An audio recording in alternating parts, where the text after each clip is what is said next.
Good morning, everyone, and welcome to today's webinar. I'm going to go over a few housekeeping items before we get started. This meeting is being recorded and all comments are a matter of public record. The slide on your screen shows an image of what you should see on your own computer desktop.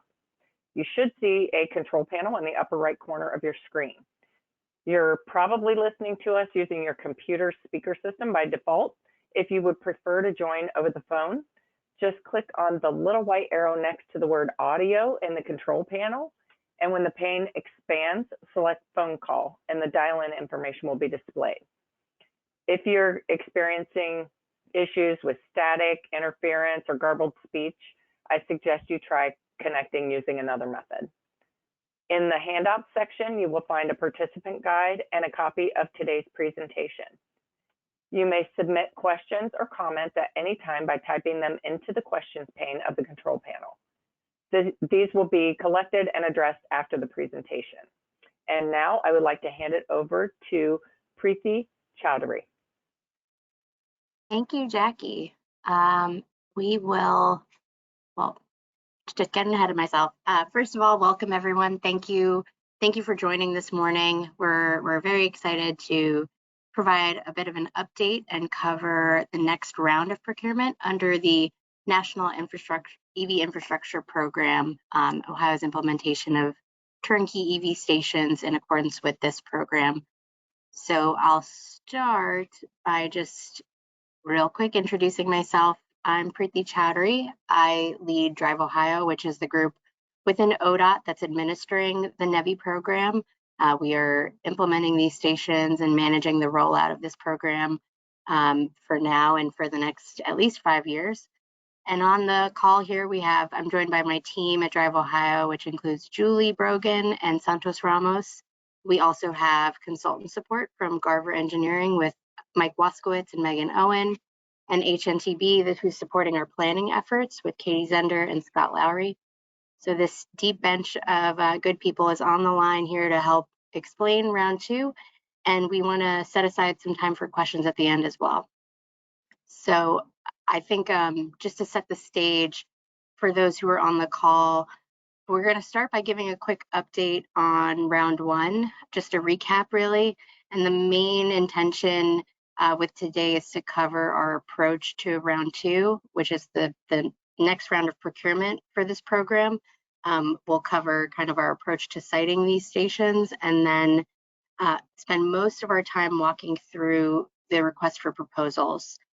Really, we wanted to provide prospective bidders and proposers an opportunity to see what we expect to see in the proposals themselves, some of the nuts and bolts of how we expect to see that information provided, the format of it, etc. What types of information we'll be looking for.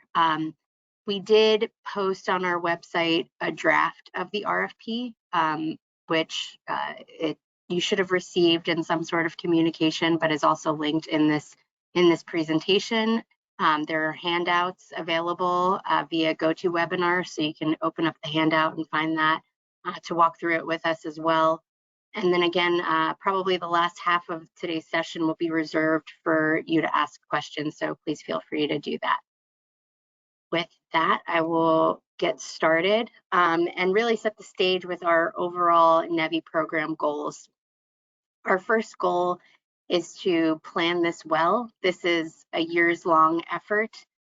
We have baseline requirements that we need to fulfill per the federal requirements of the program, but we want to ensure that we're always thinking about future rounds throughout the year and planning for that. And we need to, by mandate, update our plan annually, but also want to ensure that we're doing a really robust job of thinking this through so that at the end of the program, we have a robust network of charging in the state of Ohio.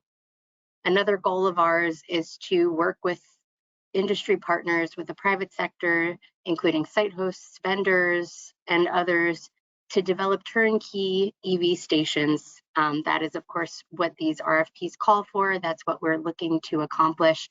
And we want those partners to own and operate and be responsible for managing those stations in accordance with all of the the reliability standards that are set by the feds and also important to us in Ohio. And that kind of speaks to the last goal we have, which is data tracking and evaluation. Reliability is an extremely important goal of this program. We want to ensure that these stations are safe and reliable for our users and our constituents. And so we need to track their performance through the life of the program and all of the relevant data needed to get that performance information. So that's just a recap of our goals. Getting into round one, I'm not sure, but I assume a lot of the folks on the call today might have been familiar with the first round of procurement. In that round, we really focused on interstate stations. So we were putting stations at least every 50 miles along interstates to fulfill the basic needs of the program. All in all, we had opportunities for up to 30 NEVI stations to meet that 50-mile spacing requirement. And we received a ton of interest. We were very pleasantly surprised with how much interest we got in the ways of 300 station proposals from 30 proposing teams. So that was a surprise and also very exciting. It was also a lot of work to wade through all of that information. But I think we got a really good outcome. And that was just the first round. As you know, as I've said, we're going to have multiple over the next several years. Most of the teams, we just wanted to note for those that may be less familiar, most of the teams were led by charging equipment vendors and or fuel or convenience service providers. So the graph on the screen kind of shows the breakdown, which we thought was interesting to see. And at the end of a few months of reviewing and evaluating all 300 proposals, we recommended 27 proposals for contingent award. And those 27 are indicated on this map with stars. All in all, the funding total was over $18 million with industry match almost $6 million. So that was also really great to see. We are still working through, well, we're closing in on executing contracts with all of those first round award winners. And in the process, we'll kind of cover that, I think, later on. But in the process, basically after we make selections, we work with all of the developers to execute our environmental clearance, to work through the public-private partnership agreement that we have established, and a few other things that need to be done before we can fully execute contracts. But that's kind of the really high-level update on round one. We want to, again, focus on what's to come, which is the next round, round two. And in this round, we are intending to continue building out our interstate alternative fuel corridors. So you'll see some areas on interstates that require EV stations, as well as US and state routes. That's the next kind of big area that we want to fill in, so to speak. Per the requirements of the program, again, we need to build these at least every 50 miles. And then there are some other requirements around sort of the ends of routes, ends of interstates, where the stations need to be even a little bit closer together. So we've identified where we think we need to fill all the gaps, and those are essentially 26 gaps across our state right now. We're calling them zones in this round of procurement. If you are a bidder from round one, you might be familiar with the term corridor group. So that's essentially the same thing. We've flipped the language a little bit, but we'll have 26 numerically referenced zones, and we expect to see each of those zones have one EV station.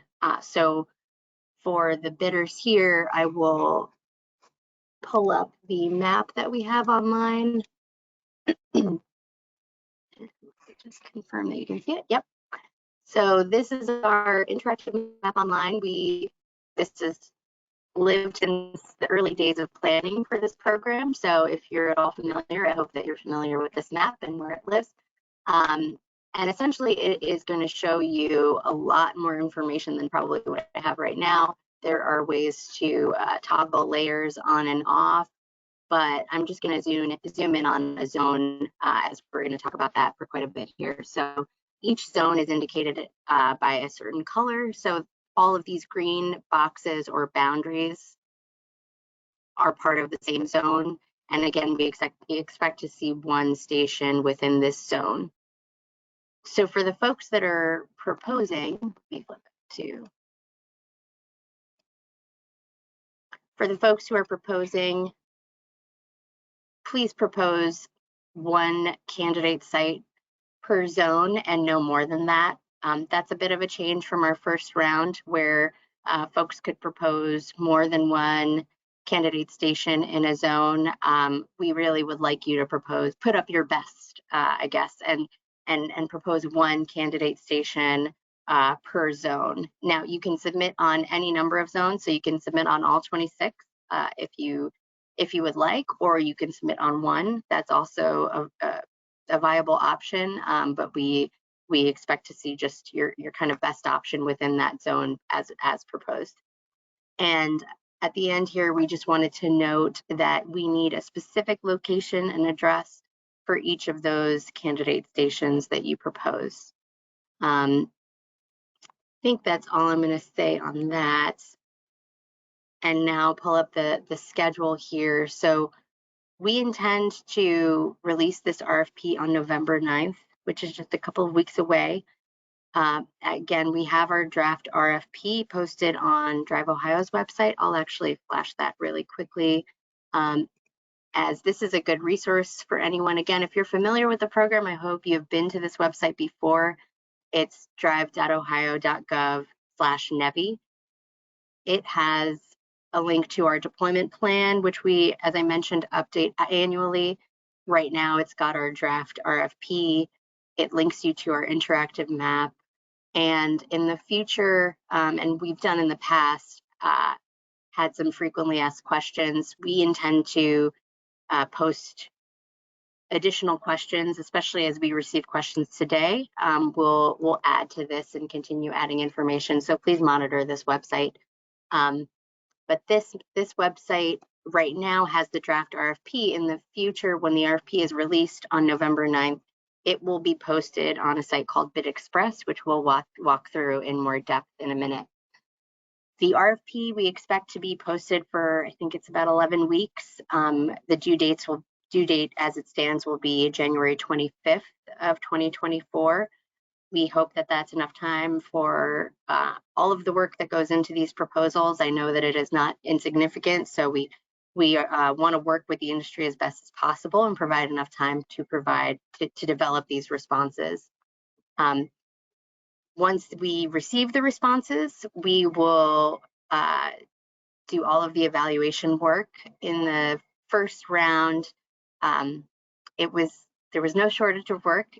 There was a lot of, we received so many proposals, and it took a lot to review all of them. And I think we've given ourselves adequate time in this round to do the same, but we've also restructured and refined some of the organization of the proposals to allow us to kind of more efficiently review them. So again, that's the purpose of today, to sort of walk through that. We could highlight some changes for those that did respond to round one, but I think some of the organization and guidance that we're providing in this round of the RFP will make it more clear of what we're looking for and what we expect to see and where we expect to see it.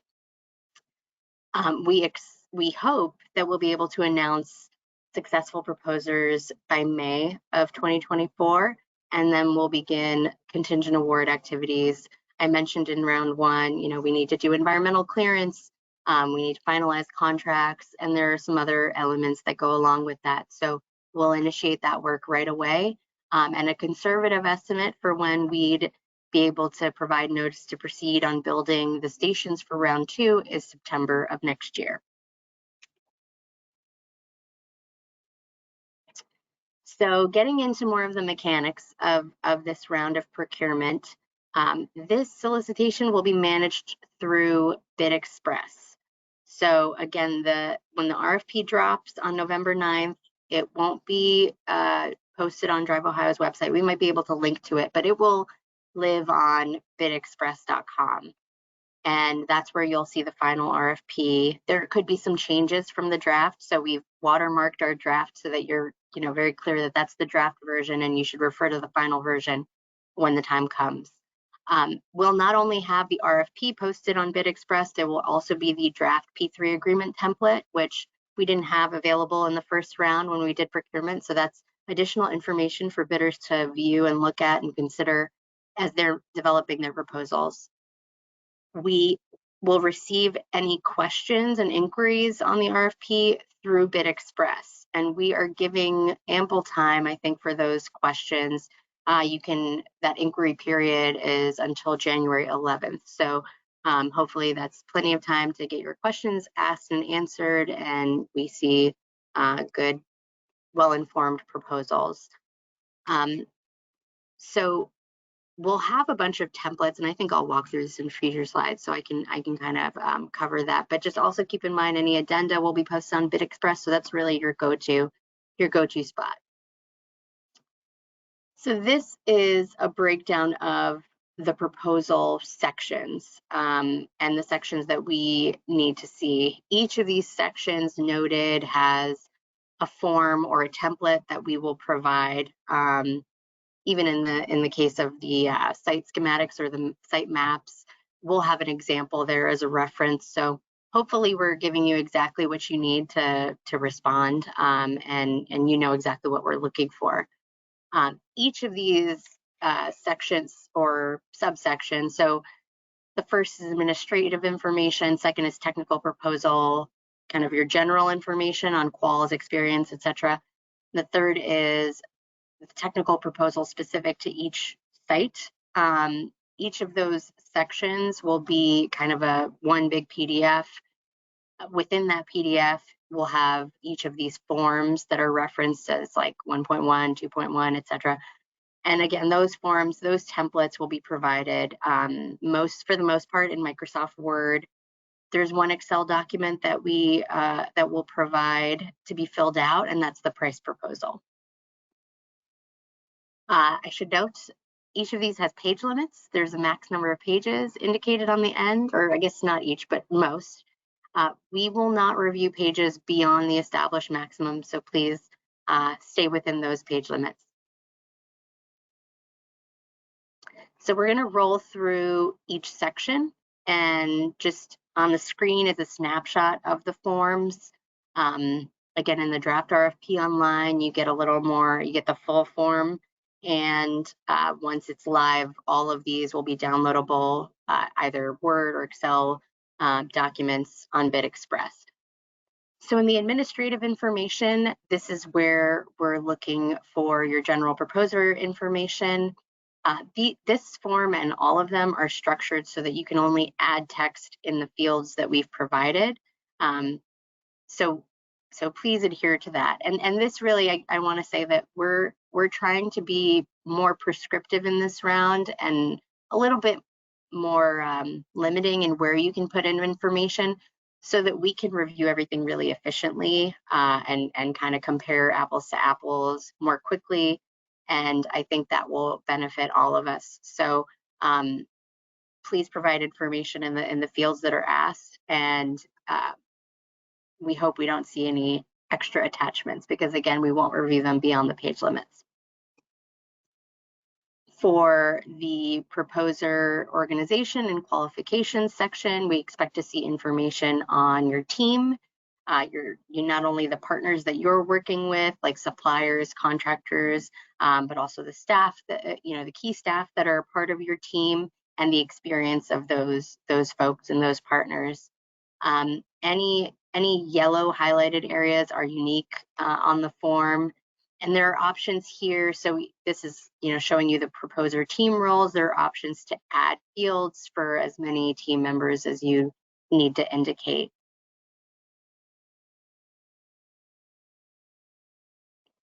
In the next section, this is a summary of your candidate sites.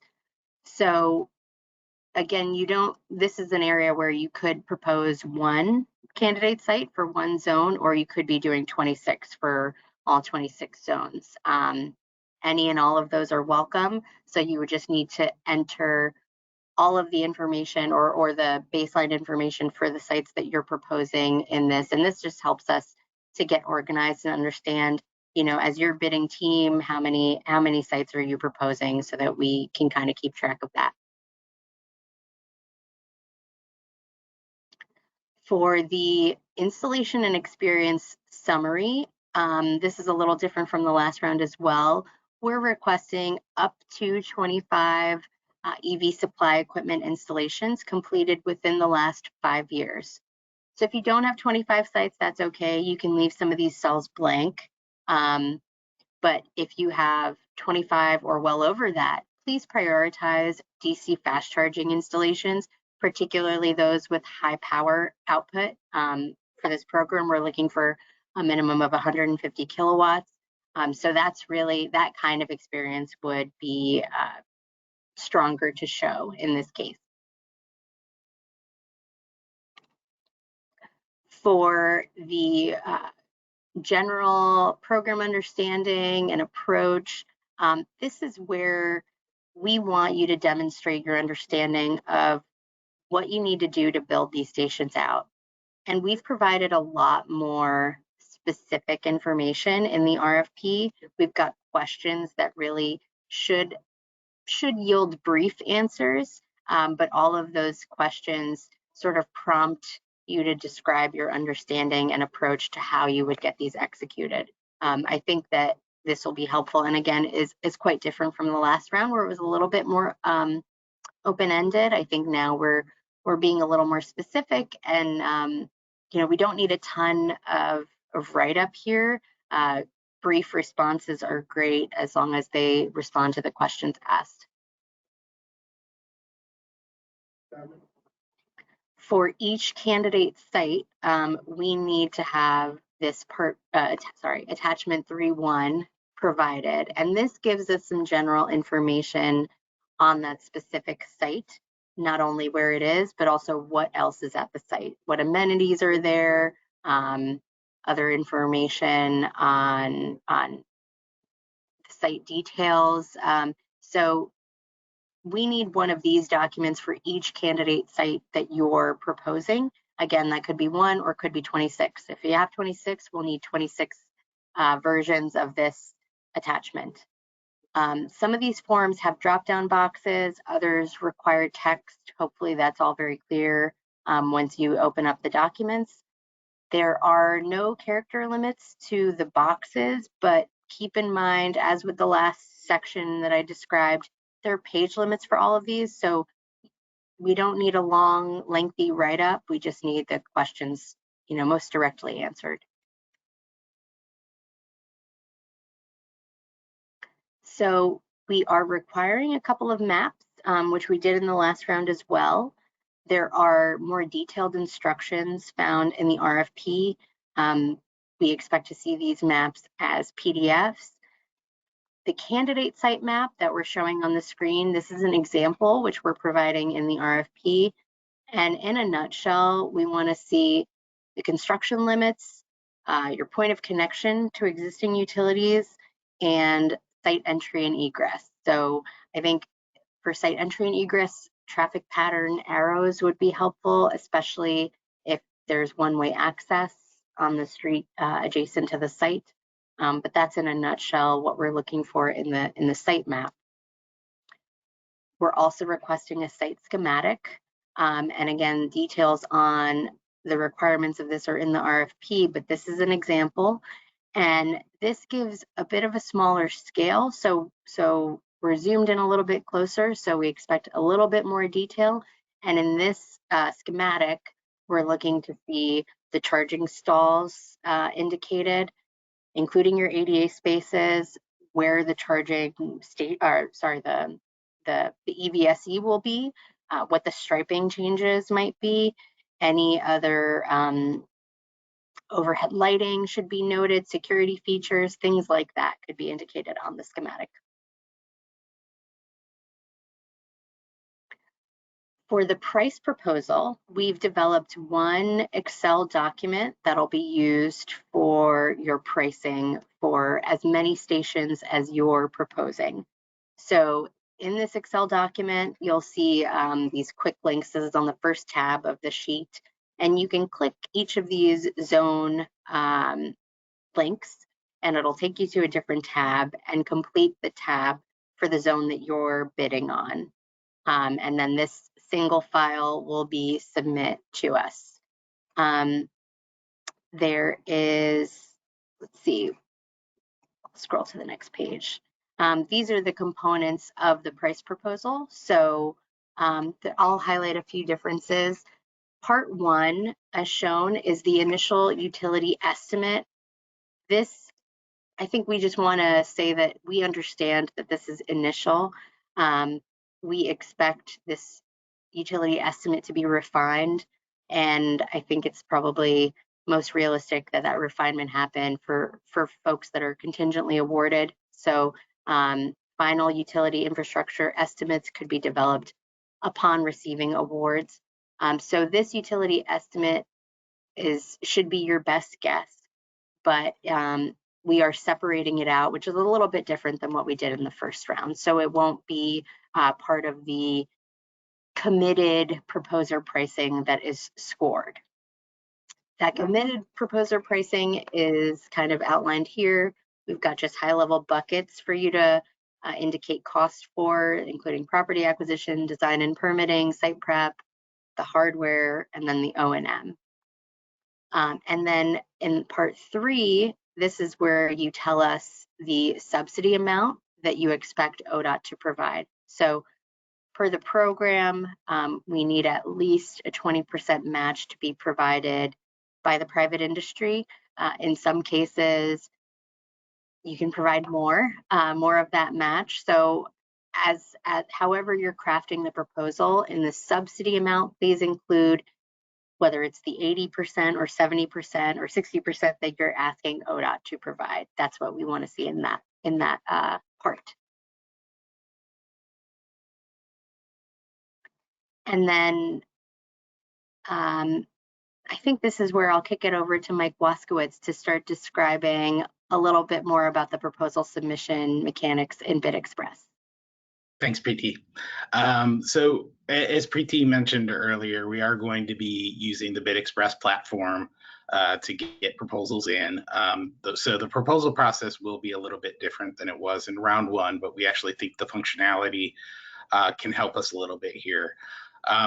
We do understand that proposers have to register with BidExpress, and there are a few different options as far as the accounts go. But there is some flexibility there too. You do want to be careful. They have a monthly plan, and if you don't use BidExpress a lot, that may not really make sense for you. But they do have a per solicitation type approach where once you register and get a vendor account, you are able to access BidExpress. You're able to see the documents that we post to BidExpress. You're able to interact with the question and answer tools that will be provided in BidExpress. So all of that information about the RFP and the various reference documents will be available without making a payment. The only time you need to make a payment is when you decide you're going to submit a proposal. And at that point, you would have to submit your payment related to this. So if you can, like I said, you have options as far as that go. The pay per solicitation is $40 for the solicitation. So that would be your only cost if you do choose to submit a proposal. When you do go to submit a proposal, there's a lot of information in the RFP that explains how we want to see the information submitted. And BidExpress does help us have consistency in making sure we get the same thing from the proposers, which is really helpful for us. But there'll be one PDF document for the administrative information, one PDF document for the technical proposal general, and that will be a consolidation of a few different of the attachments that we're providing in Word. Those will need to be created and combined into a single PDF document for upload.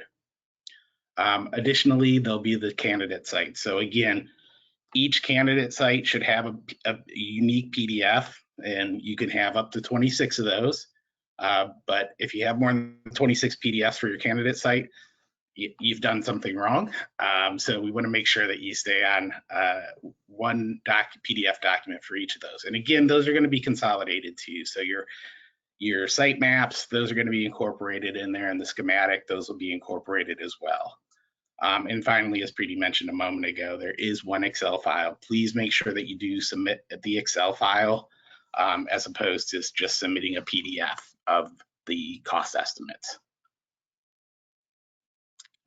So just a little bit of detail, if you haven't used BidXpress before, the process is pretty straightforward. There will be an area once you have your account and you can get into the site. Again, you can do this without paying anything, but you can look at this. But once you pay to select the files or to start uploading, you'll see these different areas where you can select the file. It'll bring up a prompt. You can upload your administrative information, as you see here. One of the things that we'd like to remind people of, the RFP also contains a number of file naming conventions. Again, this makes it a lot easier for us to process the information, so we do ask that you follow those. You can have it basically is just your company name, an identifier for the submittal, and then a short description. So the same thing for the technical proposal. If you select the file, you can bring it up and it allows you to upload that. We did put a little in the title of each header. We did designate whether it should be a PDF file or the type of file generally, so MS Excel for this price proposal. If you upload something and you need to replace it, you can just go ahead and click the select file again and overwrite the file.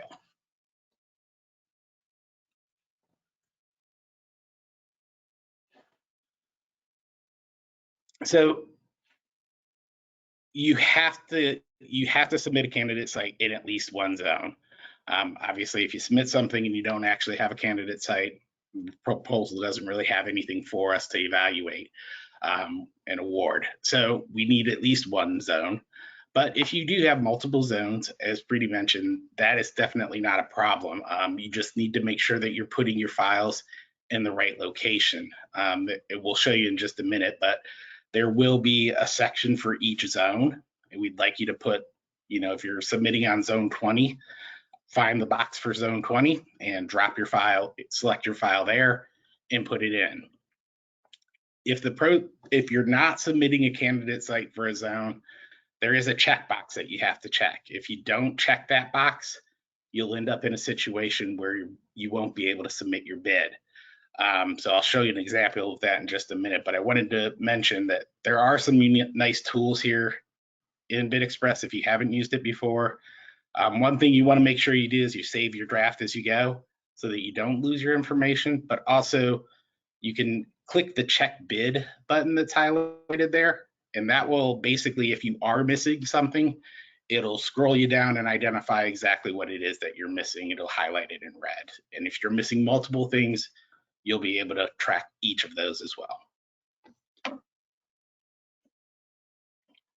So, like I said, we're going to have, if you look at this, the header on this one is Technical Proposal Zone 1 candidate site. And this is where you'll select the file. Or if you're not going to submit on Zone 1, that's fine. You can just click this checkbox. For Zone 2, this is one that we wanted to submit a proposal for.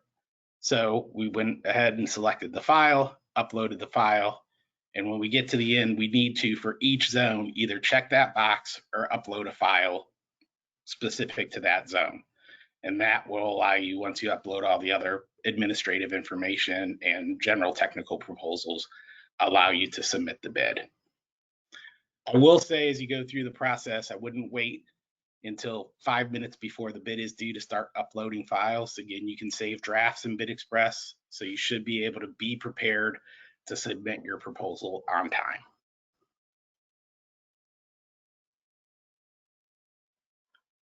So I think I'll transfer it back to Preeti to talk a little bit about proposal scoring. Thank you. So I think we have covered all of our slides about the actual submission, what we expect to see, how we expect to see it. And again, you can walk through that draft on your own. This is our proposal scoring breakdown, our evaluation criteria, and the points associated with each scoring element. It's ever so slightly different from the first round, but the kind of general points are the same. This is a best value solicitation. We are looking for the highest quality bids here. The price proposal is a piece of the evaluation, but not the main driver. We are looking at your experience level, the qualifications that we see, the understanding and approach, where the sites are, what amenities they have, and how accessible they are. All of those, particularly the information around the candidate site itself, that's the real driver for our selection. And you can see how each of those elements is weighted. I'll mention that scoring, the scoring details and kind of what we're looking at within each of these broader titles is detailed even more so in this round in the RFP. So you should have a good feel for kind of what we're looking for. And then the last piece of this is our selection announcement and contingent award. One housekeeping thing is please keep your contact information updated. If you change a contact person for your team, we need to be notified as described in the RFP so that we can reach out to you upon contingent award. Once we do make those awards, we'll initiate NEPA or our environmental clearance activities very quickly. So with that in mind, we really don't want to see changes made to the locations of the chargers. We're basing that environmental clearance off of the site maps and schematics that you provide. So please be very thoughtful and intentional with where you place those so that we don't need to make any changes afterwards.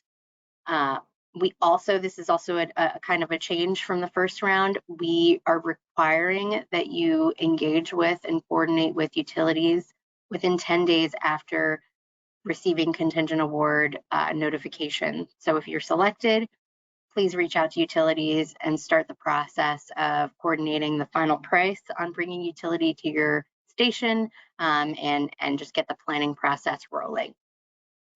And then we may, depending on kind of the team lead or the setup at each station, as you saw in the early on slides, in round one, we got a smattering and a pretty even split between teams led by EVSE vendors or teams led by site hosts. And so each of those arrangements may require some different documentation. Site host commitments are obviously different if you're not the site owner. So we may need additional information for those arrangements. And so that's the kind of thing that we'll be asking for immediately after contingent award to hopefully efficiently and quickly get through and sign contracts and start working on the stations for round two. So I will conclude with this slide and just don't want to forget to say to this group that we will have many more rounds of the NEVI build out. This is our second round now and we're very excited and this is a long journey ahead. Ohio has authorized $140 million over 5 years.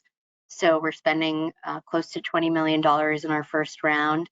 We'll see how round two shakes out, but we'll continue to roll out rounds of the build out over the next many years. And we're trying to move quickly and efficiently and effectively to build out a really robust network in our state. So just continue to stay tuned. We appreciate all of your interest thus far and your participation today. And with that, we are going to start taking questions. So I will start by addressing a comment, not quite a question, but asking about or noting that a lot of the dollars in round one went to non-Ohio based companies. And so that comment has been made and we've received that question before, so I'm happy to just address that. We would love to see Ohio-based companies involved in receiving funds through the program. We have done a lot of work to engage across the state. We have done training sessions. We've worked with contractors associations in Ohio. We've toured around the state, both in person and virtually, with special interest groups and also just local communities in general, and try to make ourselves as available as possible to present and provide information on this program. So in the first round, we did receive some Ohio-based company bids, but as I described with the scoring criteria, we're looking for best value, and the scoring criteria put us in, led to selections that were outside of Ohio. That could certainly change. We hope to see more Ohio-based companies emerge and bid on this work. And I would just say, keep proposing, and we'll work with you as best we can, and hopefully continue to provide as much information as possible to set everyone up for success. Our second question is around Bid Express. It has limited functionality unless you pay the monthly fee. So can we place documents on our website for ease of viewing? So Mike kind of addressed this, but is there anything else you want to cover, Mike? Yeah, I guess just specific to the question, we don't want to post things on our website. We want you to go out to the official document location on Bid Express to obtain the information, so that you do have the most current and formal, the official information. So we do want you to use Bid Express, and like I said, there shouldn't be a charge for it. You should be able to set up an account so that you can see the documents without paying the fee until you're ready to submit. Great. Hopefully that answers that. We got another question on the, well, it's a nice comment and a question in one. Ohio DOT has been the leading state when it comes to the NEVI program. Can you share where the impetus comes from with being organized and early relative to other states? I can say that we started this program, while the program started only a year and a half or so ago, Drive Ohio has been planning for EV station build for many years. With the help of HNTB, we did a siting study several years ago on gaps in our state for EV charging in general. So we've been looking at that for a while. And once the funding opportunity was made clear, once the bipartisan infrastructure law was signed and we knew we would get funding for this, we really knew we had a lot of information to hit the ground running. So we sort of set out to be among the first. Probably didn't know we would be the very first, but which is very exciting. But another reason that's been driving us to push really hard is supply chain issues and challenges that we all face. This is a formula program, so all 50 states have money to do this work, and we wanted to make sure that we could get the equipment needed to actually build these projects efficiently and effectively, and at a reasonable cost. And so we wanted to get ahead of the line. And then thirdly, I'll say there are baseline requirements, the spacing requirements that I've mentioned with the program, and we really want to meet those requirements and then get to the statewide priorities that we have for build out. I think we'll have, and you might deduce that we will have plenty of funding left after we build stations, at least every 50 miles. We'll have a lot of funding left to work with to really think through our statewide priorities and where those stations should be and what they should look like. And we're probably most excited about that. So we wanted to get to that work sooner. And so we've gone ahead really aggressively. It's not been perfect, but I'm happy to say we've been the first to release an RFP, the first to announce awards, and the first to break ground on a NEVI station. So it's all been great. The round 2 RFP states that proposers should make preference to and prioritize DC fast chargers, which is true, but the RFP makes no mention of level 2 chargers. Will level 2 chargers be considered eligible project costs for round 2? Does having a mix of DC fast and level 2 chargers affect a proposer's scoring in a negative or positive way? I'll start and then kick it to you, Mike. I think that as I said, I mean, this program is specifically focused on DC fast charging, on fast charging generally. There are other pots of money in the bipartisan infrastructure law and in the broader electrification programs of the bill to build community-based charging with level 2. But this is really intended to alleviate long-range anxiety. So that is our focus, to build fast chargers. And that's why we want to see that relevant experience, or the relevant experience would probably speak more directly to qualifications for building these stations. We would still consider level 2 experience if provided. And I think if each station has at least the minimum number of DC fast chargers and ports, we would also consider additional level 2 chargers, depending on the context and maybe some of the explanation behind that. But Mike, did you want to add something?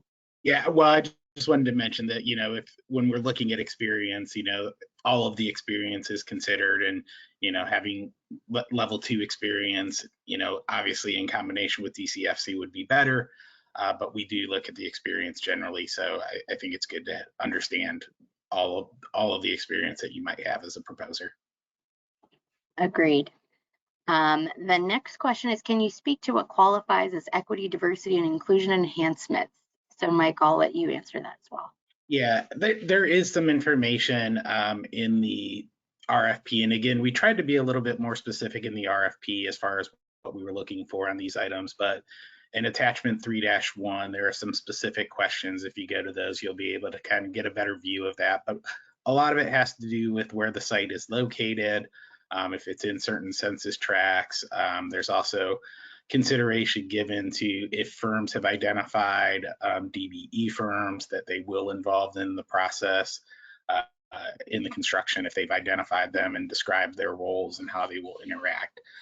Those are also something that we will consider. So Preeti, I don't know if you had anything else to add there, but I thought that would be good to just point to the attachment. Yep, I think that's the right answer. We got another question on when the first round stations will go online, and it ranges. So as we mentioned, there are 27 stations we're building, 27, 26, something like that. And the time frames for each of those station openings varies a bit depending on how far, or the level of difficulty, kind of how far each of those teams has gotten with permitting and design, etc. So some of those stations we hope to be online within a few months, hopefully early 2024. But I believe it could take up to a year. Another question is on whether or will BidExpress provide submission confirmation once submitted. Mike? Yeah. I'm going to try to combine a few of the BidExpress questions that we have here so that we can those out. But my understanding is that it does provide a submission confirmation when the file has been submitted.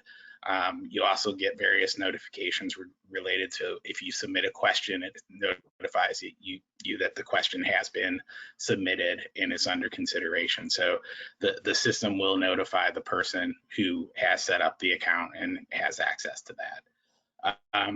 There was another statement made that the search feature to find RFP isn't available unless you pay. Based on the experience that I have, and I did set up a personal account just to be able to test some of these things. I never did set up paid anything. I just set up a vendor account and was able to I set it up such that it was not the monthly fee, but I would pay per solicitation. And until there is a proposal that I want to bid on, I don't have to pay the $40 that are associated with that. So there's a $40 per solicitation fee, which was one of the other questions.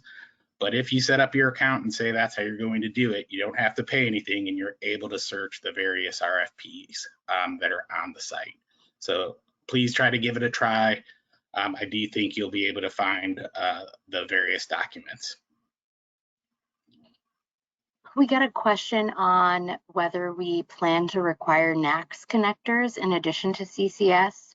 At this point, we do not plan to require NACs for this round of procurement, but things are obviously changing very fast. So we'll continue to assess that in future rounds. It's really difficult to make decisions too far ahead of each procurement since things are changing so much, but for round 2, we are not requiring NACs.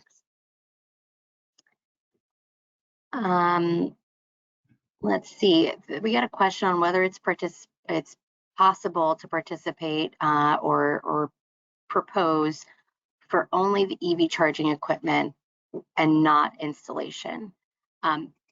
That's not an option.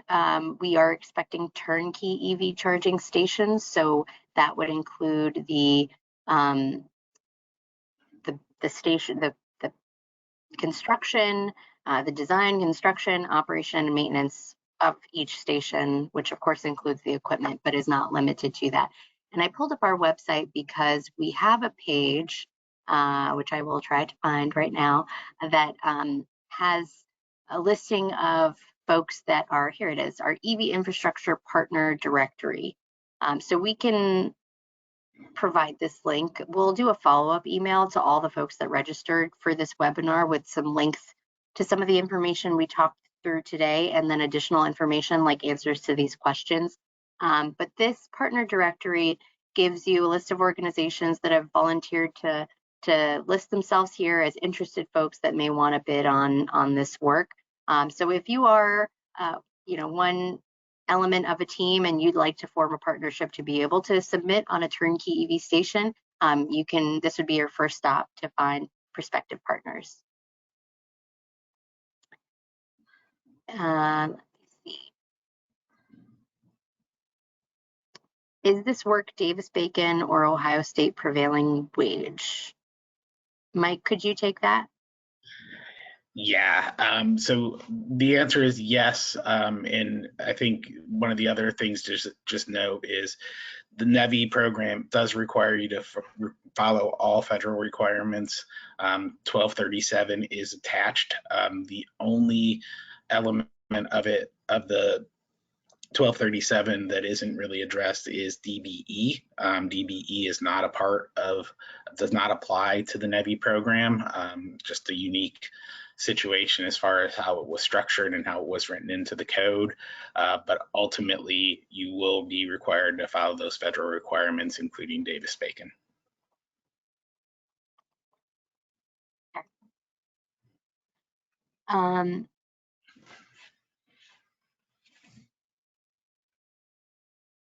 Do you have any advice, especially based on lessons learned from round 1, on how nonprofits, advocacy groups, planning organizations can help develop strong proposals? I think that in this round, we're really outlining more specifically what we hope to see in the proposals. And we want to get as much consistent information as we can to be able to compare. Your competition will be other sites that are proposed within a zone. And we want to look at all of the features and amenities of each site and all of the information of the team really consistently. So just sticking to the script, which is not, maybe a not novel advice, but just would be most helpful for us to review and I think yield the best quality. Does the charging equipment need to supply 150 kilowatts continuously, or can we use other technologies like with storage, like free wire? So I think this is asking about dynamic charging capabilities, which we are open to that. But if there are 2 vehicles and, or I guess each of the 4 vehicles that could be at the station, 4 vehicles need to be able to simultaneously charge at 150 kilowatts. So I hope that responds to that. So dynamic charging would be great so long as it allows for simultaneous charging of 150. Do the candidate site amenities and enhancements need to already exist on site to be awarded points in that scoring category? Great question, and yes. We need to, part of, I guess in this round, we're asking more specifically for a breakdown of those amenities. So we'll see those in your proposal, but they need to be there now. We did consider that in round one. That is kind of a lesson learned, and I think we determined they need to be there. It's a better apples to apples comparison if they're there, and I think would yield a smoother build out.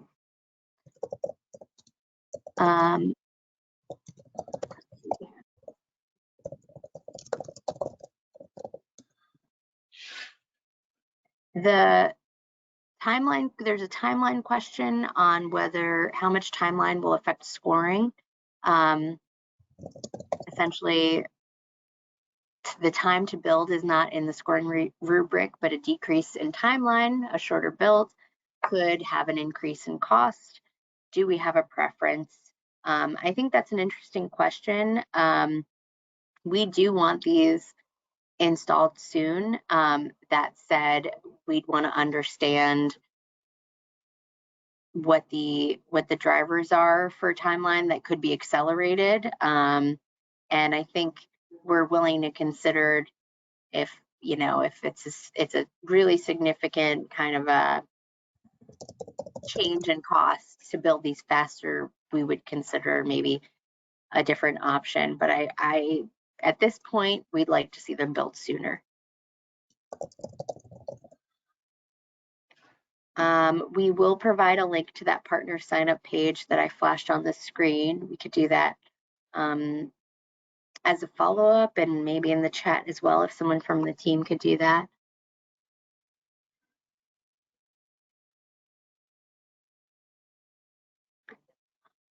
There's a question on whether are there EV charging station vendors or companies that are approved by us, or can we submit any EV charging station?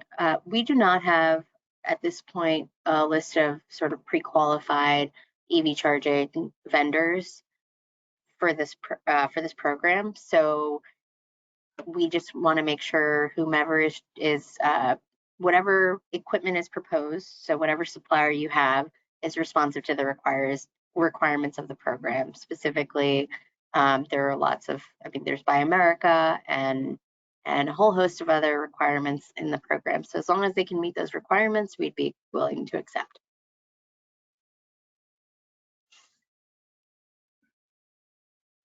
I think there's a question on uptime. So with the exception of Tesla, no existing vendor has the equipment to meet the uptime required. What allowances are being made?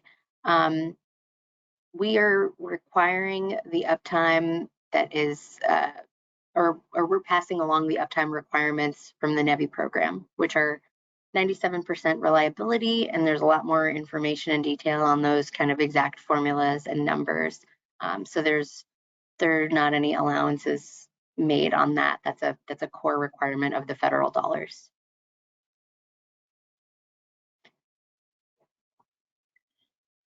It's 10:28, so I think we'll take one more question and then I'll pass it over to Jackie. So will Made in Ohio DC fast chargers generate more points? That's an interesting question, and I don't think we have specific points allocated, but that might be considered an enhancement. We have a kind of a bucket for any unique elements or enhancements that a bidding team would like to highlight. So we might consider that in that section.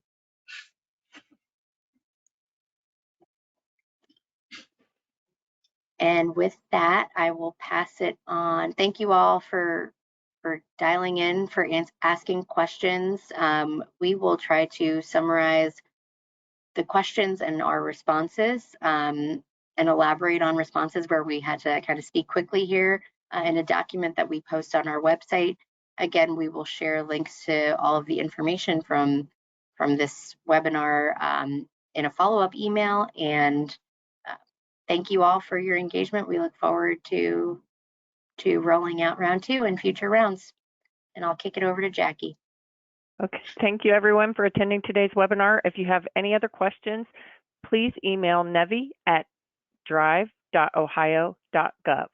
On behalf of the Ohio Department of Transportation, Drive Ohio, and our presenters, thank you for joining us today. Enjoy the rest of your day.